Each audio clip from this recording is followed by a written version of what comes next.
Jackie Luqmans. I'm Mr. Shaheed Luqmans. And, we'd love to get this to stop playing. Hey, everybody, this is Jackie Luqmans. I'm Mr. Shaheed Luqmans. And there we go. I think we got that right. So, we always have fun with our tech. We never quite know, what's going to happen.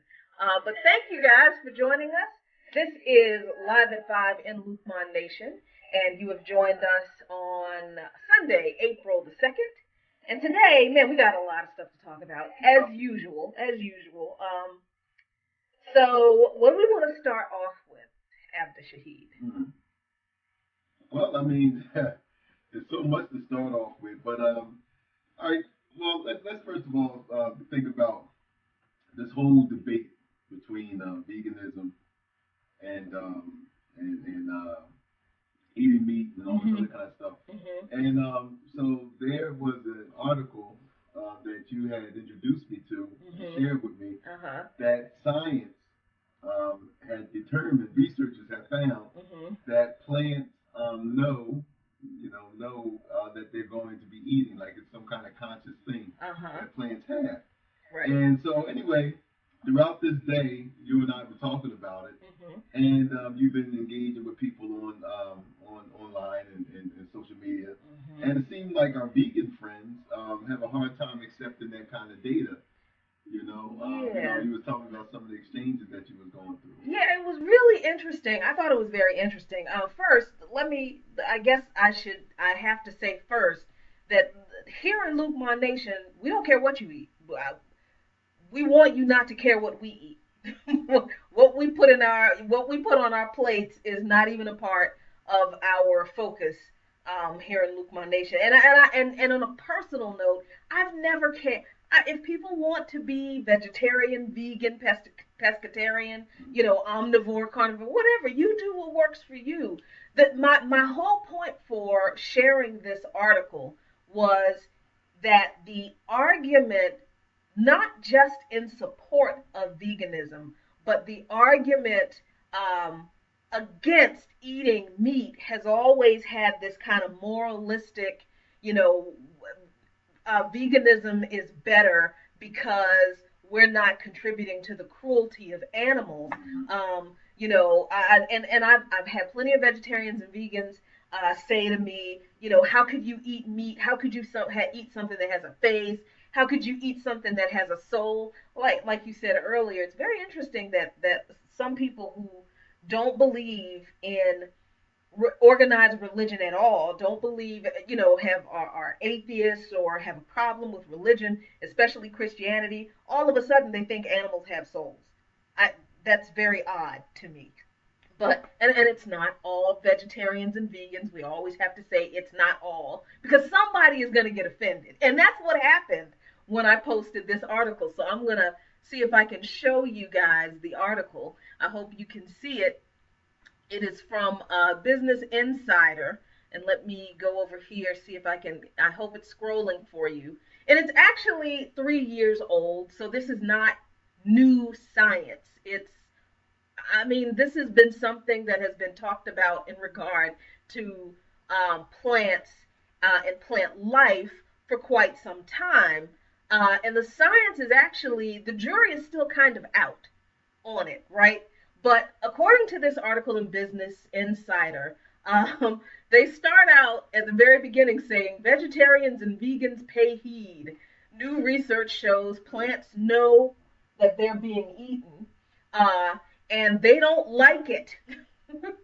So then the next paragraph says that plants possess an intelligence. The fact that plants possess an intelligence is not new knowledge. But according to Modern Farmer, a new study from the University of Missouri shows plants can sense when they are being eaten and send out defense mechanisms to try to stop it from happening. It goes on to say the researchers controlled the experiment by coming up with other vibrations that stimulated other natural vibrations like wind noise that the plant might encounter. And the results were, according to Modern Farmer, that Stale cress produces mustard oils that are mildly toxic when eaten and sends them throughout its leaves to try to keep the predators away. All right. So it's not that the idea of plants releasing chemicals to ward off predators is a new concept. It seriously is not. I remember learning that in elementary school, that there are some plants that send off, that emit some kind of chemicals to keep predators from eating them.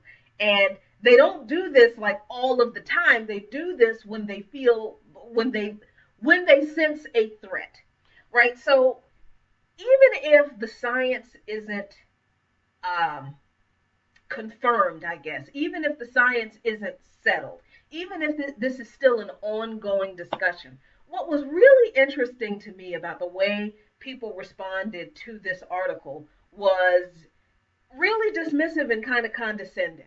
And that really just blew my mind because I mean, at first it was defensive. Listen, I'm a vegetarian for a vegan or whatever for moral reasons. And my question was simply, if you are a vegan for moral reasons, and if those moral reasons rest on your belief that you cannot consume an organism that has a level of awareness that allows it to know that it is being harmed, according to the science, how can that argument not be extended to plants? And then some people started to dismiss the level of awareness that plants allegedly have. Well, I mean, then it started to get into this whole philosophical debate on, well, do they feel? What's the nature of the feeling? How can we explain Mm-hmm. how they feel? Are they really conscious? Do they understand the suffering? Do they understand Mm-hmm. their own suffering? Right. Do they suffer? Right, right. And started to get into all of these philosophical debates. And I think what you have brought up earlier about the whole moral issue of Mm-hmm. veganism or vegetarianism, Mm-hmm. and some people took it beyond. We have friends who are vegetarians because they feel like it's healthier for them, and they don't use it as a moral club to beat anybody else who doesn't follow that way. So you have those type of people, but you also have the people who adopted veganism or vegetarianism, and then they become then they start proselytizing, Right. this way Right. of life to everybody else, as if you're going to go to hell because you just not you just eat you're eating meat. Mm-hmm. And so what happens is that what you try to explain and what I agree with you is the fact that if we're going to use science as the barometer and say, well, I'm not eating animals. Now, this is for those who take it past the food choice issue. Mm-hmm. If we're going to sit back and say, well, I'm not eating animals because animals are like us and they're mammals and they have a conscience and and they can feel and they understand suffering and pain, then now the data shows that plants also feel a level of suffering or at least awareness of Mm-hmm. what is going to happen to them. The nitpicking comes in to where now we want, and when I say we, human beings want to decide on who has, is the level of suffering enough for us enough for us to recognize that it's suffering. Right. You That know, yes. that's the problem. Right. That's the part of the argument that upset me, that really frustrated me. And it's not my intention to insult anybody's beliefs. If I have plenty of people who are on my Facebook timeline who are vegetarians, who are vegans, and I absolutely respect that's their choice. I also don't personally care. And I think when people hear me say that, they think that I'm being condescending or dismissive. No, I really mean it's literally none of my business. It is not something I am concerned about what you put in your mouth. It's, what you buy for your family for groceries and what you put on your plate. It is honestly not a concern. I could not care less than I do about what other people eat. So when I bring up this point of, if the vegans who are the proselytizing, bashing people over the head with a bunch of celery, vegans are basing their actions and their attitudes towards people who eat meat on the idea that animals are aware and they suffer because they are being slaughtered, then the science suggests that that is also true on some level for plants. But then there were people who were saying, well, plants don't really suffer in the way that I understand suffering, in the way that human beings understand suffering. And my response to that is, why is it that we're the ones who get to decide for every other organism what level of suffering is acceptable for us to give a crap about what happens to them or not? Right, and I know in the grand scheme of in the grand scheme of this discussion, when we're talking about veganism or being an omnivore, that's a ridiculous argument, because the response to that argument is, well, the science suggests that plants do experience some type of discomfort when they know they're being eaten. So I guess we can't eat plants either, and the response to that is, well, we don't eat anything and we die. So no, that is not the argument I am making. I am saying, with by posting this article, that first of all, don't make it. You don't need to make an argument for why you eat what you eat. You don't. If the only reason people make arguments for what they do is because they want to convince other people to come along with them. That's the only reason people formulate arguments to justify what they do. If they didn't want to convert other people, they just eat whatever they wanted to and mind their own business. So this post today was for those vegans and vegetarians who feel a need to proselytize the moral imperatives behind their dietary choices. And this article, I think, calls into question, well, do your dietary choices really have a solid moral basis for an argument? I question that. Well, I mean, look, when you was telling me about some of the justifications that people were using for not accepting the science and all of the way that they were trying to absolve themselves from standing by this moral platform that they were using for veganism, it just reminded me how chattel slavery was able to last so long. To me, What do it you was mean? well. To me, it was no different. I saw a movie about slaves. Pardon me. The other day, Mm-hmm, mm-hmm, and they had a scene in that movie where, the people, the plantation owner and his family and some friends were having a dinner, and they were sitting there discussing whether the slaves were human or not. And they were finding justifications, and trust me, now this fits into what we're saying, because here it is, all evidence. When you're around these people every day, they're displaying human attributes. mm-hmm. So much so that you didn't have no problem mating with them and having kids with them. Right. And we know that slave rape culture was, how that was. We were human enough for Right, that. right. And so, I mean, enough so where there was actual human bonding between slaves and slave masters on some Mm-hmm. level and everything like that. So, and you're watching these people work, you're watching the ingenuity that they come up with in order to either make their work easier or whatever, be able to fix machinery and all this stuff. So it's clear that you're dealing with intelligent beings. Mm-hmm. But yet, because of the situation that benefits you, which is chattel slavery, Uh-huh. which benefits the slave owner, uh, uh, you have to justify that somehow. So now, it was a scene there where they were sitting around the table and they were saying, well, the Negro is a metaphor for the white man. That don't And tell because God is white, out of his infinite mercy, he created the Negro so that he can serve us. And after all, in the Bible, their ancestor Ham was cursed by Noah, and that is the lot that God has bestowed upon the Negro. The Negro doesn't have any language. And so and we would laugh at this. We find all this stuff ridiculous today.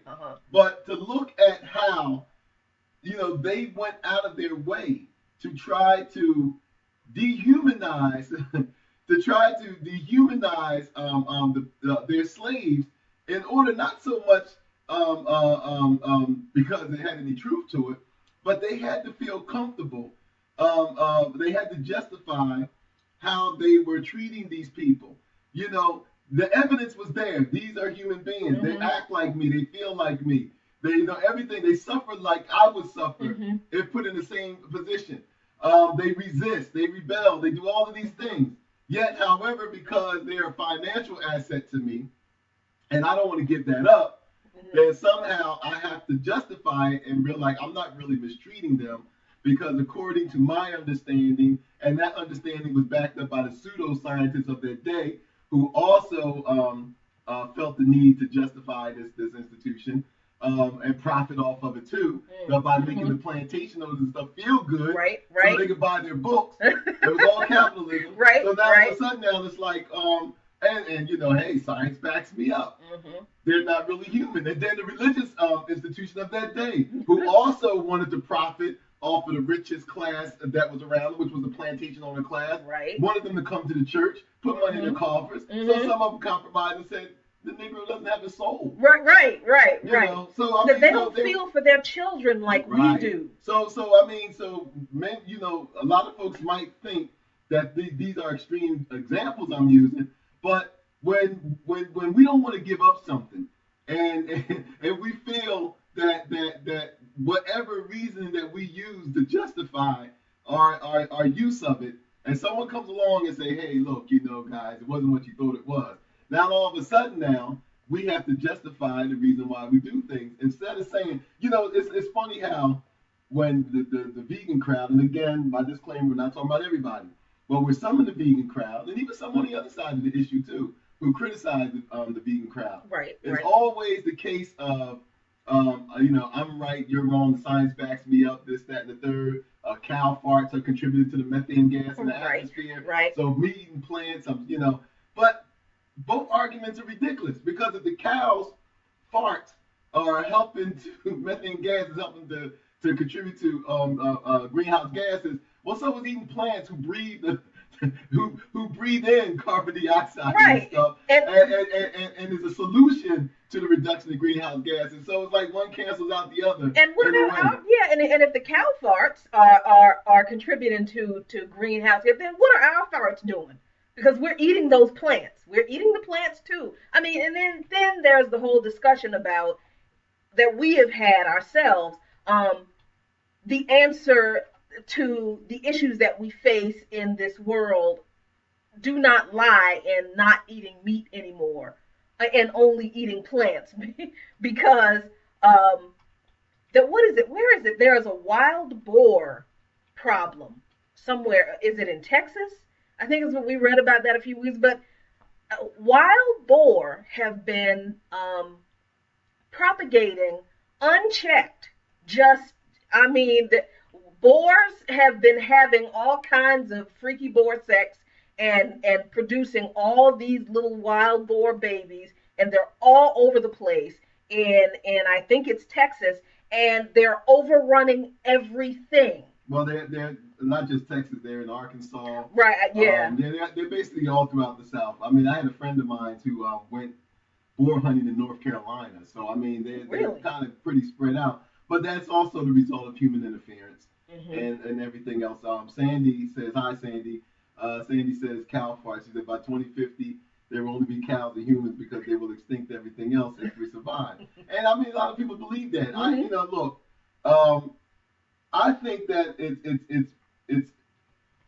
I think that to feed the planet based on veganism alone is unsustainable, as I think that surviving just on meat is unsustainable. We have 6 billion people on this planet, and there is no way that everybody that all these people will survive off of just veganism alone. The planet can't sustain that. Right. Not to mention we're talking about different climates where things can't grow. Then you have to import things from places where they do grow, which is going to cost a lot of money and things like that. And it's the same way with meat. I mean, you have right now you have a lot of countries who are banning Brazilian beef right now because of some kind of virus outbreak or something that happened with the meat. And now, I mean, not only is it costing the Brazilian meat industry, but it's also costing consumers in these other countries because they have to import from everywhere else where the market, where beef costs more. So, I mean, we look at these things and we think that it's, if everybody just ate vegetarian, then that would solve a lot of our problems. But it creates other problems. Right. As opposed to, we should leave people alone to be omnivores and stuff like that. And then that also creates other problems. So I'm kind of with you, Jackie. I think that instead of us getting into the moral and philosophical debates on whether a meat diet or omnivore diet or plant-based diet, solely a plant-based diet, I think that we should get out of the philosophical and moral debates about it and realize that there's some parts in the world where people don't have that choice. See, in a society like ours and other societies, we have the luxury of debating whether we're going to eat meat today or whether we're going to eat vegetables tomorrow or whether we're going to do this. But we have to understand, and this is the part that Jack and I have always tried to emphasize to our audience, as it's been emphasized to us, that in this progressive movement, that we have to understand that our normal is not normal for everybody. Right. So you got people around the world. Hell, you got people right in this country that wake up in the morning and they just don't have the luxury of saying, "Well, I'm just going to go gluten free today." Right. We have that because we live in an affluent society. Right. But we also have to understand that most of the world, a large section of the world, probably most of the world, it's about survival. Right. It's not about whether you're going to eat meat or eat vegetables. Right, and the moral issue for much of the rest of the world is not whether I should eat meat or whether I should eat vegetables, but the moral issue is why are so many people hungry in the first place? Why are so many people starving? Why is there so much poverty and so much war? Those are the moral issues. Look, because I know moving along. How about that there's and we're going to keep it within our own country. How about that so many of those people are going through a lot of that stuff because we have politicians. Now, we started the show off by one of the topics to say about black politicians. Let's go to, I don't know if we have that story, but we have, there it is. Black Democrats. Okay. The black Democrats are getting their, what was that? They're starting their own groups to work outside of the DNC. We were talking about this the other day, about how black politicians in general need to start focusing on the issues, because it stemmed from something you heard on the radio. And what was that you heard that sparked this conversation? Well, what you talking about as far as the Democrats? About black politicians. All right. Well, this one. First of all, what got me first was the mayor of Baltimore. Mm-hmm. I can't remember her name right now because she really sickened me when I read the. I was sickened because first of all, the last mayor, what was her name? Sheila Stallings or Rawlings, something or other. Rawlings, the one that oversaw the Baltimore the Freddie Gray trial. The Freddie Gray trial and stuff.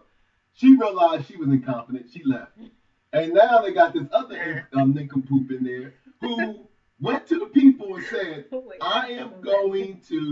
I'm campaigning on $15 an hour minimum wage. She was going to raise the minimum wage. Now, this is what she said. Now, I don't want to say that she said $15 an hour. I don't have that fact.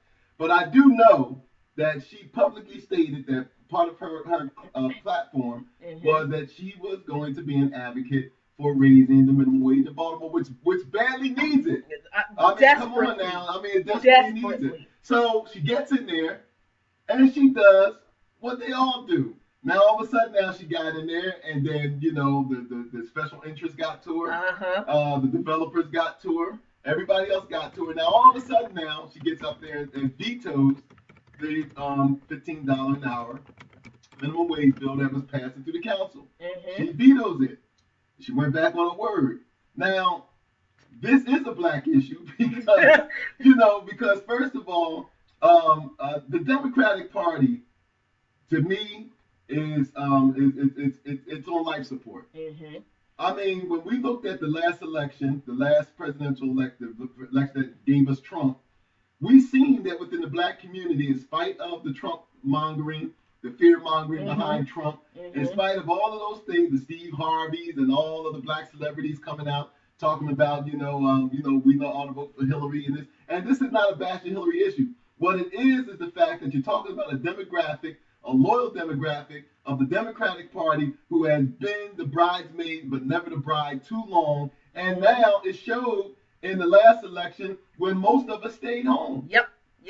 In spite of going to the churches, which the Democratic Party need to stop using that as a tactic for communicating with black people. Stop going to the churches and think that that's all you have to do to talk to black folks. Yeah, and sticking your hand up the pastor's back coat so he can speak on your behalf.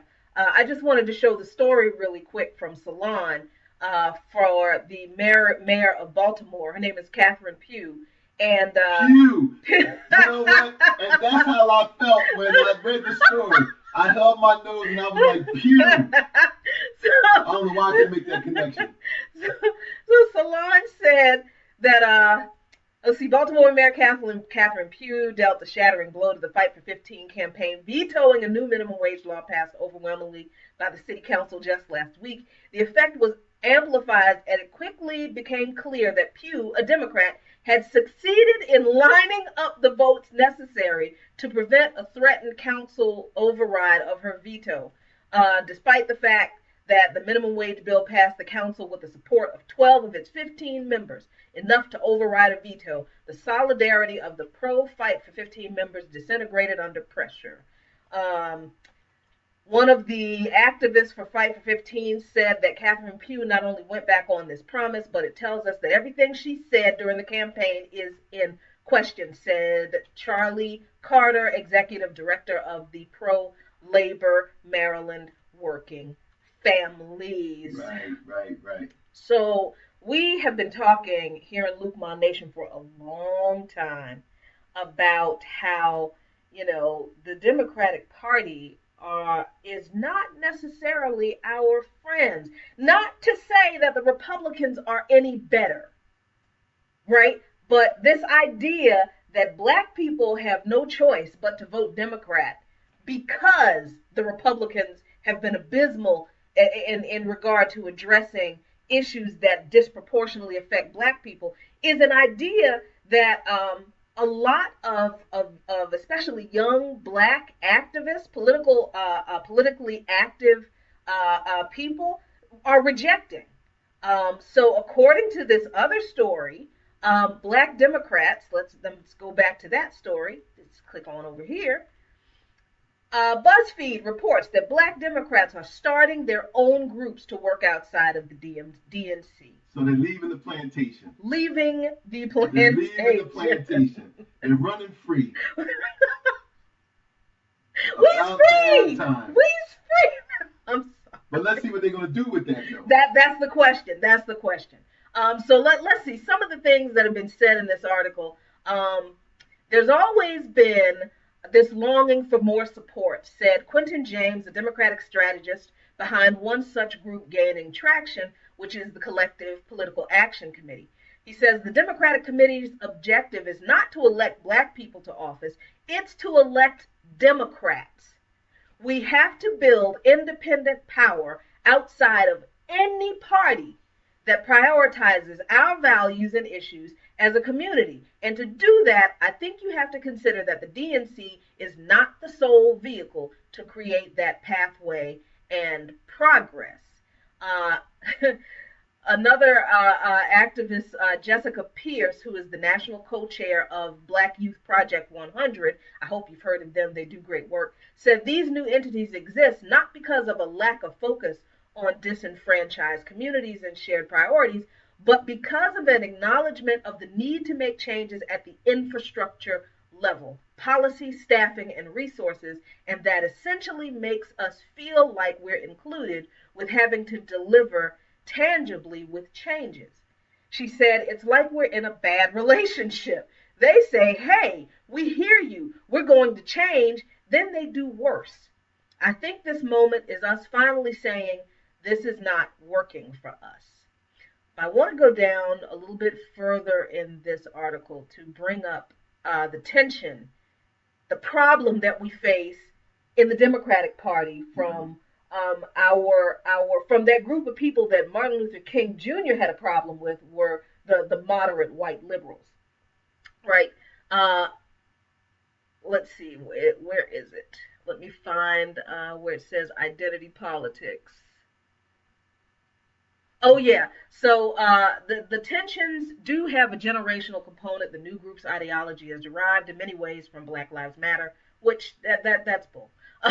These are issues that we have been talking about in regard to the Democratic Party not addressing our specific issues for decades, long before Black Lives Matter comes along. And I cannot stand it when people who haven't been paying attention to Black people forever all of a sudden want to they want to condense all of it yeah, down. they want to boil our issues down to some incident or some social phenomenon that just happened in the past 2-3 years. No, man, we've been talking about these issues for decades. You just haven't been listening. Okay, let me get back to the articles. I'm getting all upset. Let's see. Black Democrats in Washington support the groups, with leaders wary that Perez's visions sound all too familiar, saying that the DNC should engage them early and often instead of only a few weeks before an election. This is the parenthetical phrase that kills me, and that has created such a schism within the Democratic Party among Black members, especially young Black members. Not all Democrats support these new groups, though. The reality of it is what they're doing ultimately is a good thing, and I applaud them, said Jarvis Stewart, a veteran Washington-based communication strategist.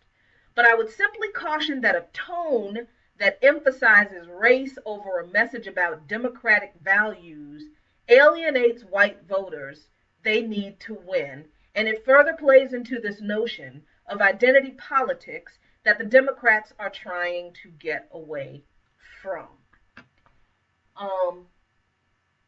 If y'all cared about issues that disproportionately affect Black people, we wouldn't have to bring up race.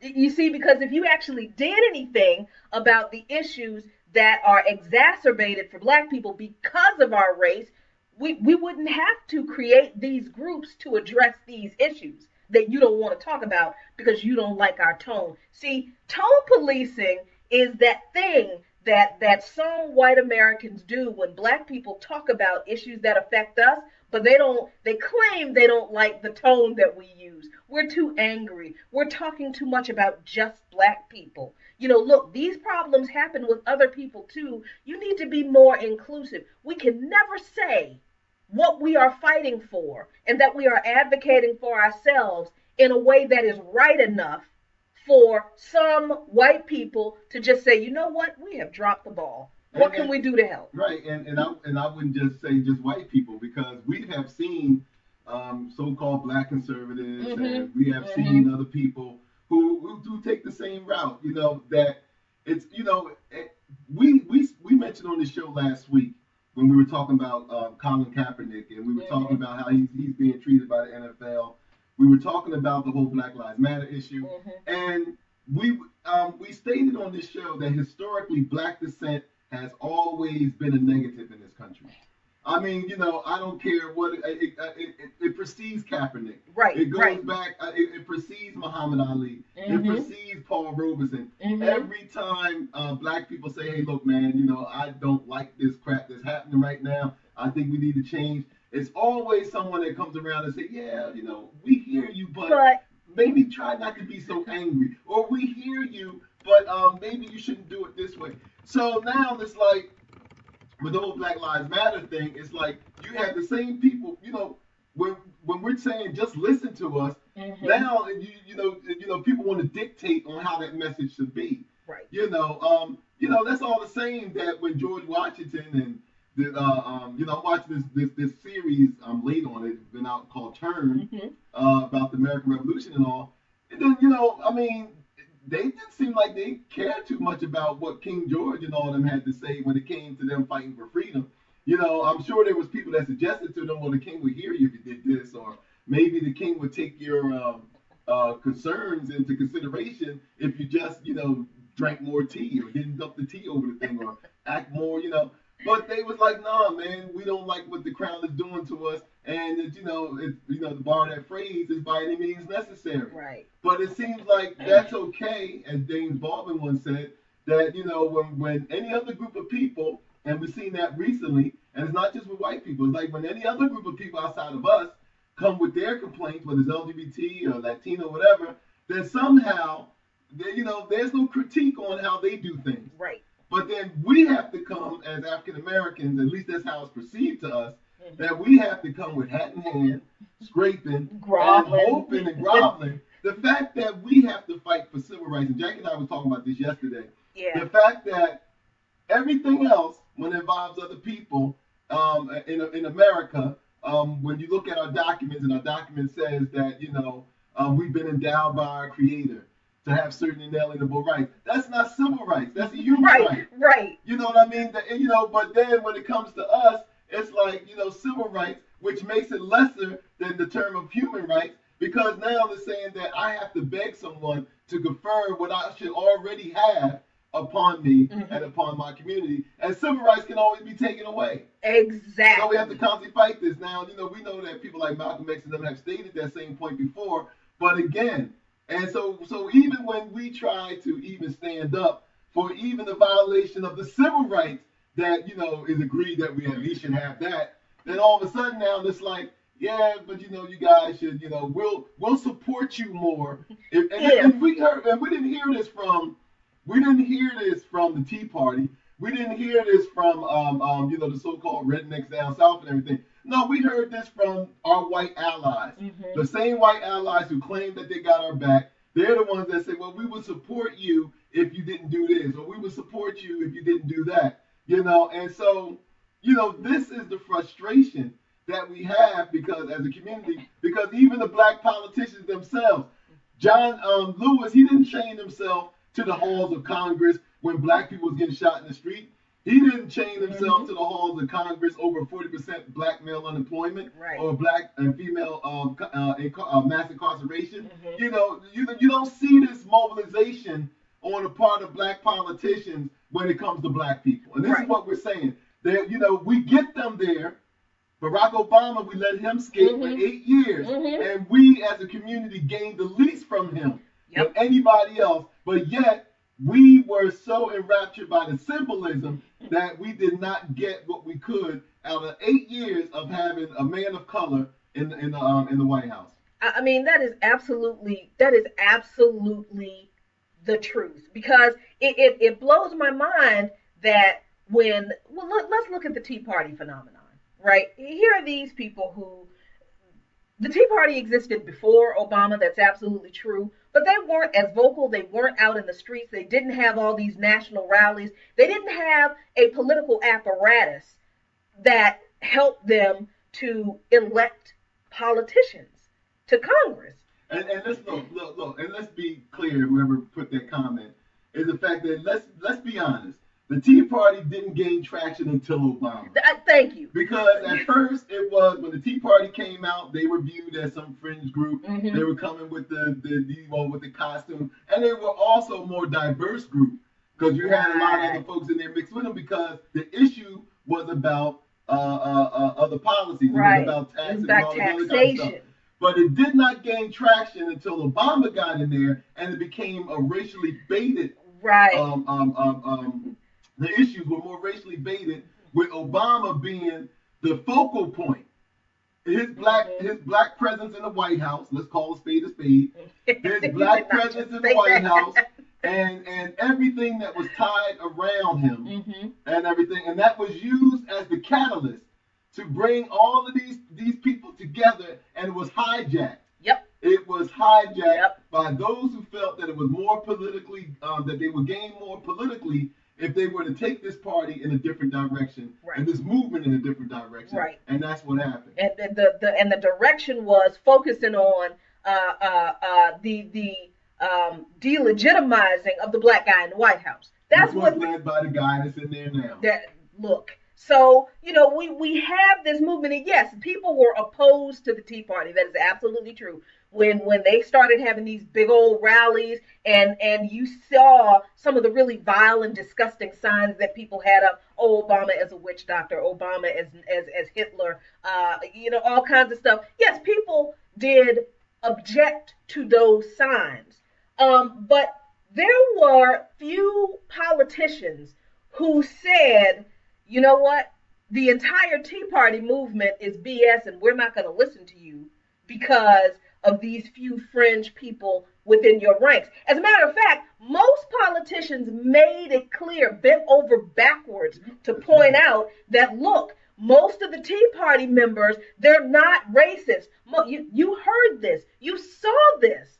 So to act as if the Tea Party was not co-opted by this racist faction that played upon those sentiments of enough people in this country that they got a bunch of racists elected to Congress, you're lying to yourself. You're lying to yourself because you want to.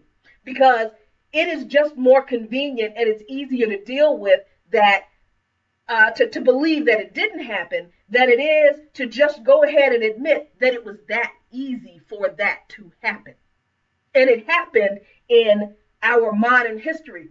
This wasn't some stuff that you read about in the history books that happened in George Wallace's South. No, this happened in 2008. So I really need for people to stop making excuses for the obvious disparity between the way any and every other group of people protest for anything in this country and the way black people are responded to when we protest for anything. We talk, and it's not just protest. It's not just protest, because it is even when we advocate in the way we are supposed to, when we have access to the White House.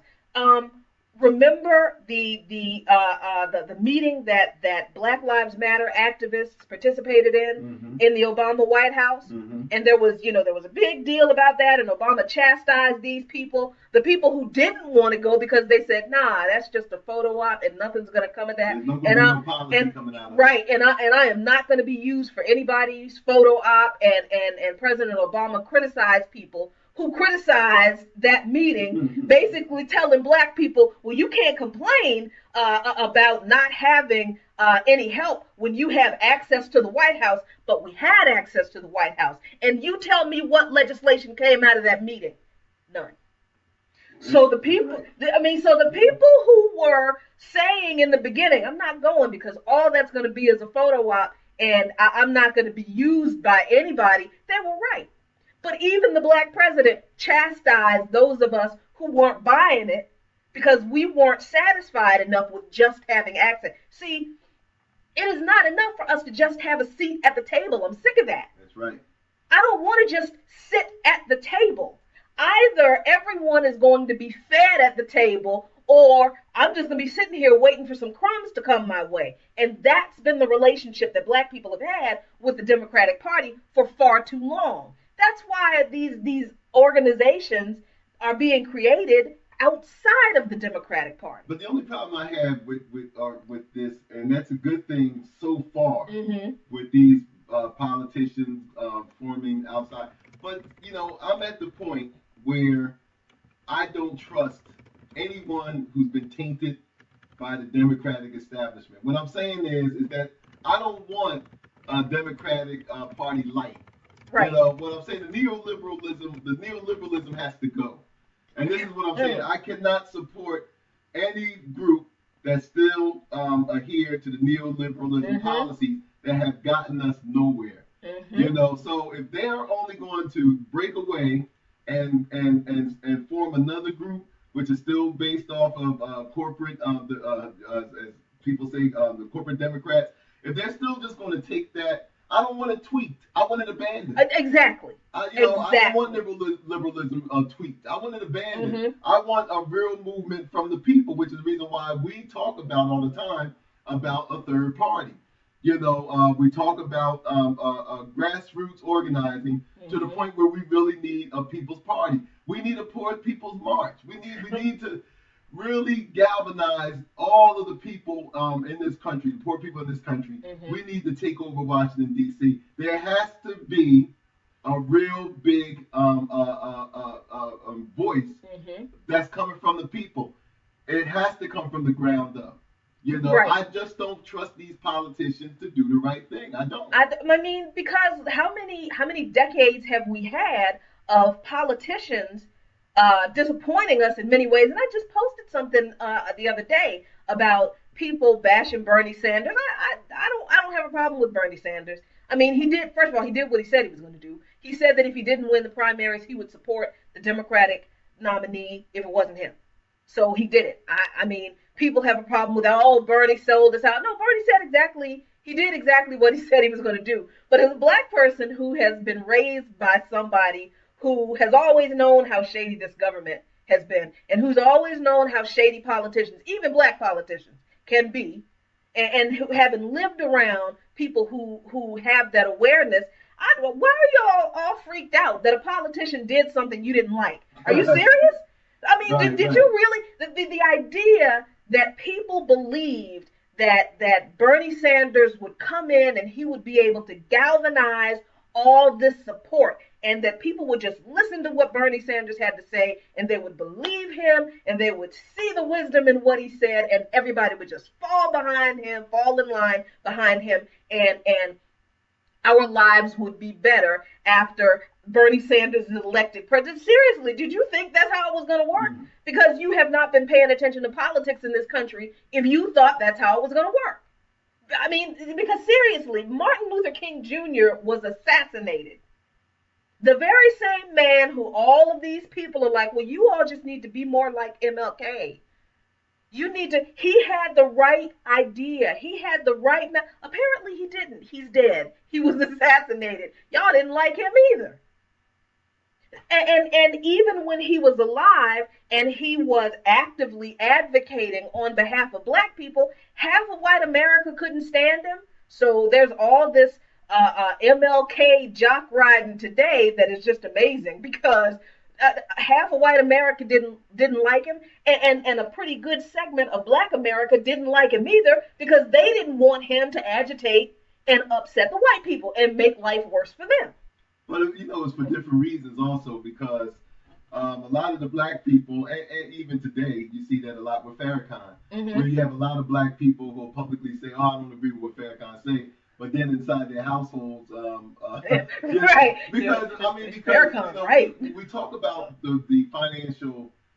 We talk about the vulnerability of blacks financially in this country, and how because of our position here, I mean, we're descended from slaves, right? And we've never been paid. So because there was no wealth transference in the sense that other people were able to enjoy. I mean, black people for the most part have to depend on white folks. You have to depend on either the white government giving you a safety net. You have to depend on white employers. So. Yeah, all of this stuff is so you don't want to agitate that. Right. So you're not going to go around your place of work and talk about what Farrakhan said last night. Because you don't want to get them mad. They're going to fire you. I mean, you don't want to do that. And it was the same way Martin Luther King's time, right, where right. You gauged how white folks was feeling about something, and you was like, I kind of agree with King, but man, I need my job. You know what I mean? Right. Yeah, so we understand that, but on the other flip of it, with the black politicians and everything, they, to me, have gained from the civil rights movement. I mean, this is where they all come from. Pew, Rollins, and Bowser down here in D.C. All of them, including Barack Obama. They all are inheritors of the poor people who they despise so much, marching in the streets, getting bitten behind by dogs, water hoses, and all the other kind of stuff. Not just black folks, but white folks too. but they're the inheritors of that. Mm-hmm. And what do when they take that mantle on? Mm-hmm. They turn their backs on the very same people who were out there sacrificing so much, who had so little, in order to make the way better for them. And that's the reason why I have so much of a distaste Right. for the way these black politicians coming here. So there is no way that Baltimore, Camden, New Jersey, Newark, New Jersey, Nope. Patterson, Mm-mm. Chicago, there is no way that none of these places should still look like the way they have when they've been under the rule of Democrats for decades. Right. Now, and black Democrats. And in a lot of those cities, black Democrats. I mean, again, because I always have to say this is not an endorsement of the Republican Party, because they're just as bad. They're just as bad in another way. But see, we know about them, so I don't have to waste any time talking about them. Here's one example. Here's one concrete example of how the Democratic Party has utterly failed, and especially black politicians have utterly failed an issue that affects poor black people in a lot of these cities in a disproportionate way. Let's talk about gun violence for a minute. Oh. All right, so you were saying the other day that you heard some black politicians say something about we have to talk about the problems that plague our city, and gun violence is the problem. Yeah, well, I mean, there's Chicago had once again had one of these violent weekends, and that's the only time we seem to hear anything from Chicago. I know is when but, they Chicago had all of these this large gun violence over the past weekend. So they're interviewing these people, politicians, stuff. So there's one black politician, young guy too, and he gets out there and he says, we have a gun problem in Chicago, and we were to really crack down on these criminals with guns, things would just be safer, things would just be better. And this is why I almost wanted to throw up. This is the reason why I have no heart for these people. I'm looking at this guy. He's about 20 years younger than me. Grew up in them same streets, and and he was able to navigate through all of those things that a lot of his peers couldn't navigate, because he's where he is today. But what gets me is the fact that knowing all of this stuff, and you get there, and the first thing you do is you talk about the symptom. Right. Gun violence, people in the black community, in these poor communities, are a symptom, or is the symptom, or are the symptom of a major problem. Right. I wanted him to say, you know what? We have over 50% of our black males unemployed. Mm-hmm. We have a Democratic mayor, Ron Emanuel, who's closing down our schools. Mm-hmm. You talk about food deserts. You got places in some of these communities that are educational deserts. Mm-hmm. And I wanted him to say that we have a high infant mortality rate. We have a mayor who endorsed the brutality of our police department. Where the police don't have any trust with the community. No, he talks about gun violence. Right. Gun violence, and the gun violence is a symptom because this government has determined that there's a group of people that you don't have to do anything for. Exactly. I mean, and whenever we talk about issues that plague our communities, gun violence it's either gun violence or gangs. It's either gangs, gun violence, or drugs. And people talk about these issues as if they are the problems. And see, I expect that dissonance. I expect that disconnection from people who are outside of our communities. I really do, because many of them don't know. But when black politicians come with that garbage, I don't buy it. They know doggone well that the actual problem is the lack of employment opportunities in our communities. They know doggone well that the actual problem is the lack of quality education, the lack of quality affordable housing, the lack of quality health care, including mental health care and drug treatment. They know that those are the actual problems. They know that things like drug abuse and homelessness and gun violence are symptoms. But see, they can't get elected They can't get reelected. They can't get their campaigns funded by the wealthy white donors if they talk about the actual problems. Because you see, perpetuating the problems continues to make billions of dollars for those wealthy white donors. I mean, I agree with the conservatives. Years ago, they came up with this term for the Al Sharptons and all them, and they used to come up with this term poverty pimps. Oh man, they just poverty pimps. If the black people have to be in the position that they are in order for these people to have a job. And I used to be offended by that. And I am offended still by the context that they put it in. But I agree with them to a certain extent because a lot of these black politicians, that especially the ones that's been there for decades, a lot of these they depend on the black community being dependent upon the establishment institutions and everything. Where we're dependent on everything else. They never fight for reparations. They never talk about, hey, we need to start closing this wealth gap. They're not out there talking about how black households have lost the majority of their wealth during the last housing crisis of 2008, and that we're the only group that haven't recovered yet. They don't go and talk about that. You don't see John Lewis and all the rest of them going around talking about this is the problem that we need to fix. Especially when John Lewis represents one of the most poverty-stricken districts that's in the country. Large section of his district is poverty-stricken. But, you don't see him. But when it comes to other things that don't include us or really isn't really about us, then, this is where you see, we all are Americans and we all are this and we all need to stand together and stuff like that. So, I understand what Suzanne was saying, the establishment is about privilege, and that's true. It is about privilege. But also, when you're on this side of the fence and you're looking at it and you're saying to yourself, man, like, damn, who's out there advocating for me? We said this on this program that, we had some people who, and look, I'm sure that, those of you who are also doing this type of stuff, you guys get it too as part of the game. But, we have people talking about, you guys talk about too much black stuff. Oh man, why can't we just all be, why we all got to focus on this and why this and why that? Look, y'all, I spent most of my public school career learning about white people. I spent most of my public school career learning about white folks and how this nation became great. And then I was indoctrinated with that. I spent most of my educational career learning how I had to speak proper English if I was going to get anywhere in America. And we all know what that translated into. If I wanted to succeed in the white world, I had to act like this, I had to act like this, I had to act like this. Well, damn it, the hell, it's time to listen to me.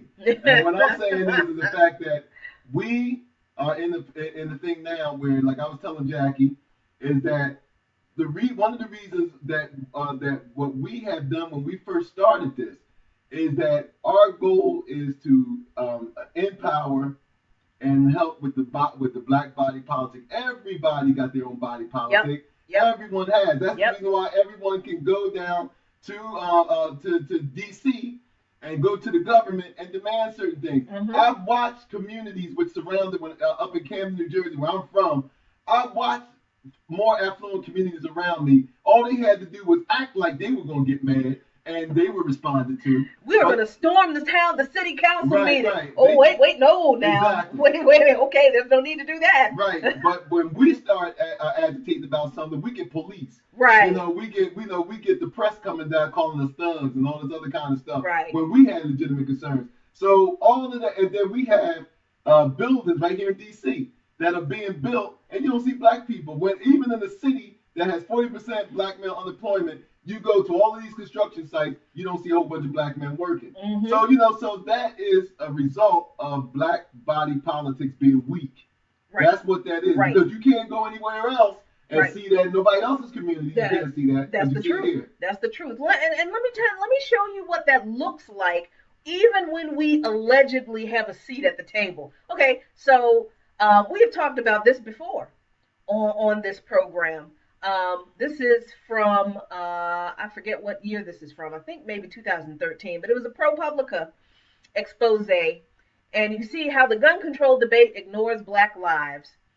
This is the result of a group of pastors from several cities who got together and decided to lobby the Obama White House to put federal funds behind the expansion of a program that was working to curb gun violence in urban areas. So this is from I'm just going to read just a short section of here because you can see it's a pretty long article. But of course, we're going to give you the link to this, and you need to read this to understand how little attention is paid to issues that disproportionately affect Black people, even when we address them the way we're told we're supposed to. All right, so from this article, many people viewed inner city shootings as an intractable problem. But for 2 years, McBride, this is this pastor's name, had been spreading awareness about ceasefire, a nearly 2 decades old strategy that had upended how police departments dealt with gang violence. Under ceasefire, police teamed up with community leaders. But I thought we hated the police, though. Under ceasefire, police teamed up with community leaders to identify the young men most at risk of shooting someone or being shot, talked to them directly about the risks they faced, offered them support, and promised a tough crackdown on the groups that continued shooting. In Boston, the city that developed ceasefire, the average monthly number of youth homicides dropped by 63% in the 2 years after it was launched. Wow. The U.S. Department of Justice's What Works website for crime policy had a green check mark next to ceasefire, labeling it effective, the highest rating and one of few programs that received it.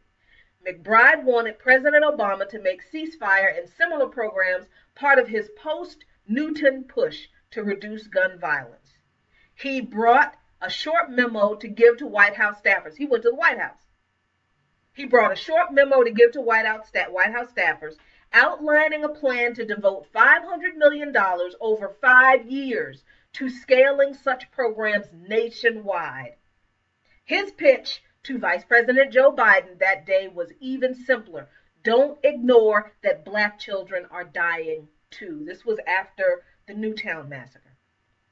In response, the vice president agreed that urban violence was very important, McBride said, but it was clear that there was not a lot of appetite for that conversation by folks in the meeting, McBride recalled. Later, other ministers who worked with McBride would get an even blunter assessment from a White House staffer. There was no political will in the country to address inner city violence. Now, this is a Democratic administration where this message is coming out of. This is a Democratic White House that this message is coming from. This is a Democratic White House with the first Black president where this message is coming from. Right. So those of people out there who have a problem with Black Lives Matter, you see why there has to be a Black Lives Matter. You see what helped create a Black Lives Matter. Because if you don't care what happens to a certain group of people, then there's going to be a group of people who's going to put that all up in your face. And look, what really galvanized the civil rights movement in the '60s were the news cameras going down and showing what was happening to people, because they had to see the brutality of Jim Crow. They had to see the brutality of segregation and racial politics. Right. Black Lives Matter is that camera on our soul right now. And this. The fact that we have one group of people focusing on one issue that disproportionately affects Black people, and that is the extrajudicial killings of Black and brown people, doesn't mean that there are not other people who are focused on. You need to read this ProPublica article. We've been fighting this fight about gun violence in a lot of our neighborhoods for 10 years. Established programs. And this is just focused on one organization, the ceasefire program. There are many others in many other cities. But you see, we can't trust the Democrats to tell our story, because even the Democrats don't give a damn about our story. So This is why we have a lot of young black politically active people who are forming organizations outside of the Democratic Party because they are growing up. They've grown up seeing this kind of ambivalence from the party that's supposed to be better than the Republicans. And this is, and you know, and we said this, Jackie, even during the time of when Jill Stein was running and stuff. We left the Democratic Party and we started working with the Green Party. And we can't stress this enough. I can't stress this enough. If the green, this is a great opportunity, man. I mean, black folks, and you know, I know with other people, but we know because we're here on ground zero. Black folks are tired of the Democratic Party. Black folks, especially poor black folks, are tired of the Democratic Party. The problem of it is we have not given them an alternative. Right. There is not an alternative to going with the same old politics. And this is a perfect opportunity, I think, right now for the Green Party to really galvanize a large section of the black voting demographic. Hey, Brewski, go get it.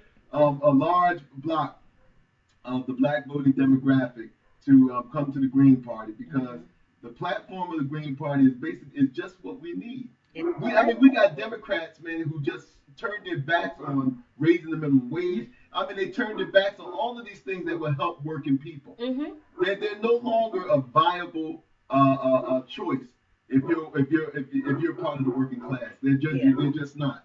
Yeah, they're not. Our dog's nemesis is outside, and he's letting them know how much he hates that he's so close to the house.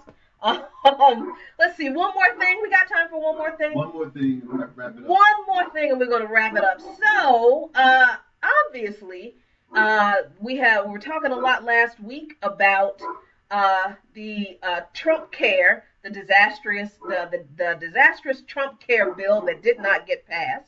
I didn't think it was going to pass. No, nobody in their right mind. And I know there are plenty of people in Congress who are so far outside of their right mind, but still, I knew that wasn't going to pass. I heard it was written in crayon. He was like, oh, who said this? What the heck?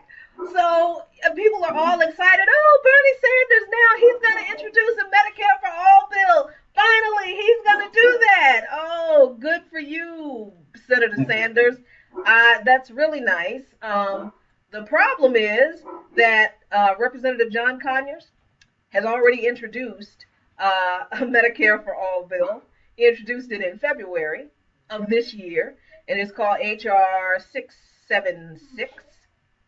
There's a link to it. Yes, we're going to provide you with this so you can go read it for yourself. This is the kind of thing that kind of just drives us a little bit crazy, even within the progressive movement. This whole hero worship, and I can't say it's not just progressives who do it. Everybody does it. Everybody who's involved in politics actually believes that there's going to be this one person who's going to come along and save everybody, and everybody's going to listen to them. And look, I'm a little bit frustrated with people who are so excited about Bernie Sanders saying that he's going to introduce a Medicare for All bill, but y'all didn't even know that John Conyers already introduced one. And I mean, there are some people who were aware, and I applaud y'all, fabulous. But most of y'all did not even know. Most of y'all don't even know who John Conyers is. And we need to do something about the lack of political intelligence that exists in America in general.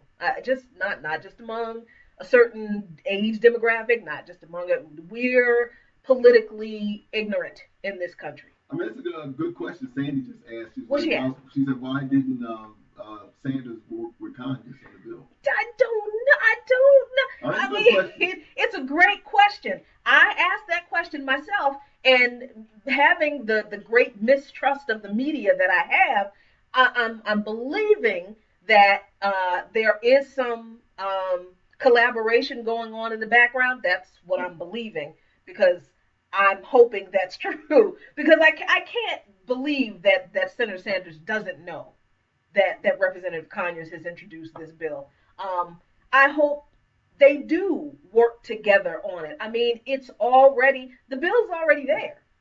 It's already there, and if it needs to be tweaked a little bit. Sure, every piece of legislation does, but if there's already a Medicare for All bill that's been introduced, get behind that thing and push that sucker until it passes. Now, stop this whole, oh, well, I need to be that. I'm not saying that this is what Senator Sanders is doing, but I see this attitude that some people in the progressive movement especially have. It's not legitimate unless Bernie Sanders does it. People are still like holding their breaths, waiting for Bernie Sanders to come in and save the day. Man, stop it. You know about HR 676.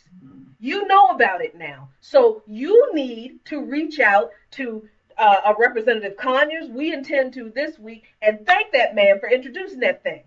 And we also need to galvanize the people to put pressure on.